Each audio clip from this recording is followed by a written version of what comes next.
Sarıkamış Harekatı, 1. Dünya Savaşı sırasında 22 Aralık 1914 ve 6 Ocak 1915 arasında Osmanlı İmparatorluğu ile Rus İmparatorluğu arasında Sarıkamış ve çevresinde Oltu, Narman, Penek, Horasan, Bardız, Mecingirt, Karaurgan, Divik gerçekleşen muharebeler olup Osmanlı İmparatorluğu'nun askeri taktik hatalarıyla büyük bir başarısızlıkla sonuçlanan bir askeri girişimdir. Gelin daha yakından bakalım. Merhaba, ben tarihçi, kişisel tarihçiniz. Osmanlı'nın savaş amaçları 3 aşamaya ayrılmıştı. Birincisi, Rusya'ya kaybedilen Batum, Ardahan ve Kars bölgelerinin geri alınmasıydı. Alman Yüksek Ordu Komutanlığı, Osmanlıları Odessa'ya saldırmaya veya Galicia'da konuşlanmaya ikna etmek istedi. Ancak Enver Paşa, ülkenin doğusundaki potansiyel tehlikenin farkında olduğu için Alman planlarını kabul etmedi. Er ya da geç Ruslar, Doğu Anadolu'ya saldırmak için Kafkasya ve İran'daki mevzilerini kullanacaklardı. İkinci sırada, önceki savaşlarda kaybedilen Kafkas topraklarının, özellikle Müslüman nüfusa sahip bölgelerin geri alınması vardı.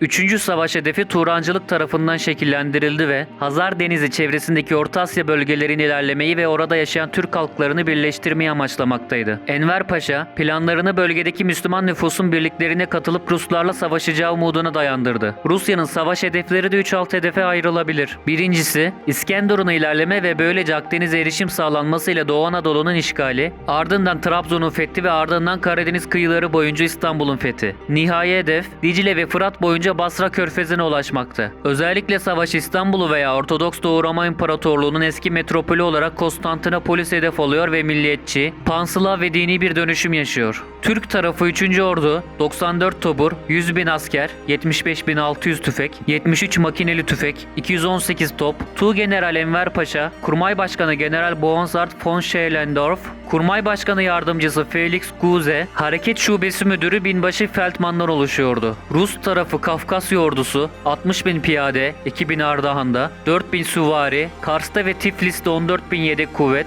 tüm Kafkasya ordusundaki toplam top sayısı 256, Türk ordusunun karşısında bulunan birliğin top sayısı, Türk ordusuna hemen hemen eşit. Başkumandanı General Graf Varansov-Deşkov, yardımcısı General Mışliyavski, Kurmay Başkanı General Yudeniç'ten oluşuyordu. Osmanlı kuvvetlerinin sayısal üstünlüğü, kuvvetin durumu göz önüne alındığında aldatıcıydı. 100.000 adamları olmasına rağmen donanımları yetersizdi. Ulaşım araçlarının olmaması nedeniyle giyecek ve yiyecek temini yetersizdi. 3. Ordu, Osmanlıların harp sahasındaki ana muharebe grubuydu. 3 kolordu ve bir süvari tümeninden oluşuyordu. Osmanlıların toplam 100.000 askeri vardı. Osmanlı ordusu Batum'un olası bir işgalini üstlendi. Bu 100.000 adam Rus tarafında 78.000 askerle karşı karşıya kaldı. Askerler bu geniş çaplı manevra için yeterli eğitim almamışlardı. Birlikleri kışa uygun yiyecek ve giyecek yeterince sağlanamadı. Öndeki tıbbi bakım felaketti. Savaş alanında sadece bir yol vardı ve 1,5 metre yüksekliğindeki yerler karla kaplıydı. Çatışma sırasında sıcaklıklar -20 santigrat derece ile -25 santigrat derece arasındaydı. Bir de Enver Paşa'nın beceriksizliği vardı. Bu kadar büyük bir birlik grubuna liderlik etme tecrübesinden yoksundu. Bu şartlar altında Enver Paşa birliklerine taarruz emri verdi. Rus silahlı kuvvetleri bir kıskaç hareketiyle harekete geçmeye zorlanacaktı. 11. Kolordu ve Süvari bölümünün bir kolordu ve bir süvari taburundan oluşan Rus birliklerini daha küçük çatışmalarla yönlendirmesi gerekiyordu. Bu sırada 9.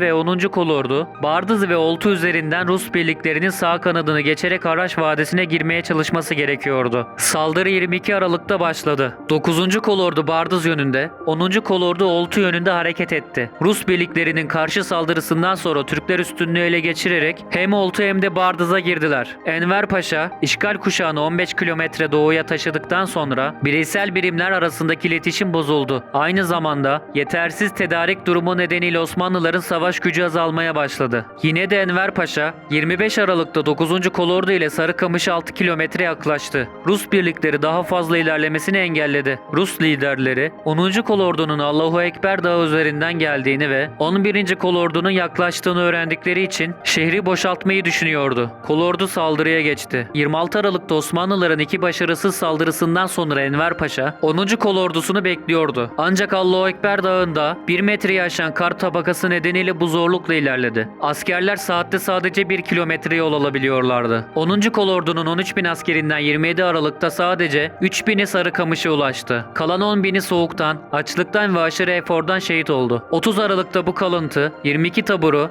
12 süvari bölüğü, tüfeği ve 22 topçu silahı bulunan Rus silahlı kuvvetlerine saldırdı. Saldırı hiçbir ilerleme getirmedi. Bu arada 9. Kolordu'nun arka hatlarının geri çekilmesi gerekiyordu. Kolordu güçlendirildi. 4 Ocak'ta 7000 kişilik bir Osmanlı kuvveti Sarıkamış'ın 20 kilometre kuzeyindeki bir cepheyi tuttu. Bu cephe 30 bin Rus askeri tarafından saldırıya uğradı. Ruslar Osmanlı birliklerine doğudan ve batıdan saldırmayı ve bir süvari tübeniyle Osmanlı birliklerinin sol kanadını delmeyi planladılar. Enver Paşa 3. Ordu'nun kalan kısımlarını geri çekmek zorunda kaldı. 5 Ocak'ta Sarıkamış'taki birliklerin komutanlığını Hafız Hakkı Paşa'ya devretti. Bunun üzerine Enver Paşa onu generalliğe yükseltti. Hafız Hakkı Paşa 9. Kolordu ve 10. Kolordu'ya geri çekilme emri verdi. Fakat emir çok geç geldi. Buon Sart Paşa kolundan yaralandı. Kolordu ve komutanı Ali İhsan Paşa yakalandılar. 10. Kolordu geri çekilmeye başladı. 12 Sahra topu uçuruma yuvarlandı. 8 Ocak'ta Enver Paşa 3. Ordu'nun komutasını Hafız Hakkı Paşa'ya devretti. Enver Paşa daha sonra Erzurum üzerinden İstanbul'a gitti. Osmanlı birlikleri geri çekilme sırasında büyük kayıplar verdi. 18 Ocak'ta işgal öncesi pozisyonlarına ulaştılar. Komondo Lahşi'nin yazdığı ve Türk kayıpları konusunda en çok kullanılan Batı kaynağına göre kayıpların düzeyi 90 bin şehit ve 40 bin ila 50 bin esirdi. Öbür yandan bu konuda kapsamlı araştırmalar yapmış olan General Fahri Belen kayıp miktarını 23 bin şehit, 10 bin hastanede şehit olan 7 bin esir ve 10 bin yaralıdan oluşmak üzere 50 bin olarak tahmin etmiştir. Savaşı 3. Ordu'nun Kurmay Başkanı Yardımcısı olarak katılan Yarbay Guze 30 bin şehit, 27 bin esir ve 11 bin şehit ve 3500 esir olmak üzere iki rakam vermektedir. Bunun ikincisi olan 11 bin şehit ve 3500 esir sayısını gerçeğe daha uygun olarak bulmaktadır. Harekata 10. Kolordu kumandanı olarak katılan Hafız Hakkı Paşa ise harekatta 30 bin şehit verildiğinin ve bu şehitlerin 10 bin 15 bin kadarının donma, hastalık ve yaralanmalarından oluştuğunu beyan etmektedir. Bunun haricinde önemli kısmı soğuğun şiddetinden dolayı bozulmuş olmak üzere 12 Sahra ve 50 dağ topu kaybedilmişti. Ruslar ise kayıplarını 16 bin ölü ve yaralı, 12 bin hasta olarak beyan etmektedir. Türklerin kaybı kağıt üzerinde toplam 90 bin mevcutlarına, depo taburları ve Erzurum garnizonundan gönderilen takviyelerle bu sayı 100 bin üzerine çıkmıştı. Oranla düşük olsa da hasta oranlarının çok fazla olması sebebiyle Ocak ayı boyunca Türk ordusunun mevcudu 20 binin bile üstüne çıkamamıştı. Rusların şiddetli bir taarruzla 3. Orduyu da mağlup ettikten sonra kaynaklarının büyük kısmını taarruzu desteklemek için kullanmış, Erzurum kalesini de düşürerek Doğu Anadolu'da ilerleyebilirlerdi. Rusların da ciddi zayiata uğraması ve Türklerin şiddetli mukavemeti böyle bir harekata geçmelerine engel olmuştu. Yaz ile Rus ordusunun mevcudu 130 bin piyade, 35 bin süvari ve 340 topa ulaştı. Türklerin elinde o sırada piyade ve süvari toplam 52.351 asker ve 131 top vardı. Fakat yazın yapılan muharebelerde Türkler Rusları mağlup etmişlerdi. Yenilginin sorumlusu halen tartışılmaktadır. Enver Paşa'nın torunu Osman Maya Tepek harekatı şu şekilde değerlendirmektedir. Şayet komutanlar Enver Paşa'nın emirlerini yerine getirseydi Sarıkamış zaferle biterdi. 10. Kolordu Hafız Hakkı Bey komutasında Bardız'a girmesi gerekirken Rus birliklerinin peşine takılıp Koşur istikametine yöneldi. 30. ve 31. tümenler. Yalnız 32. tümen Bardız'a ilerledi. Bu hata Hafız Hakkı'nın zafer kazanma ihtirası ile yolu 75 kilometre uzattığı yetmezmiş gibi Allahu Ekber dağlarını geçmeye mecbur kalmış, fırtına ve tipiye yakalanıp çok büyük zayiat vermiştir ve zamanında Sarıkamış'a intikal etmemiştir. 9. Kolordu ise 3. Ordu ile 24 Aralık'ta Bardız'da birleşir. Cephe arasındaki Rus birliklerini taarruz etmek için Kötek yönüne gidip ve Rus ihtiyat kuvvetleriyle taarruz edip